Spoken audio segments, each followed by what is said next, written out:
అందరికీ శుభోదయం. ఈరోజు మీకు గౌతమ్ బుద్ధుని జీవితంలో జరిగిన ఒక సంఘటనను గురించి చెప్తాను.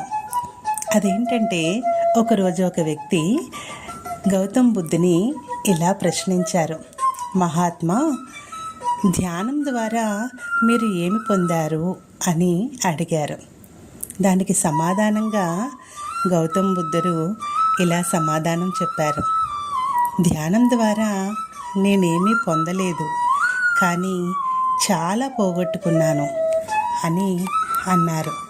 అవేంటంటే, నాలోని కోపం, ఆందోళన, విచారం, అభద్రతాభావం, వృద్ధాప్య భయం మరియు మరణ భయాన్ని నాలో నుంచి పోగొట్టుకున్నాను ధ్యానం ద్వారా అని చెప్పారట గౌతమ్ బుద్ధుడు. చాలా మంచి సమాధానం కదా. ధ్యానం ద్వారా మనలోని ఈ చెడు గుణాలన్నిటినీ మనం పోగొట్టుకోవచ్చు. శుభమస్తు.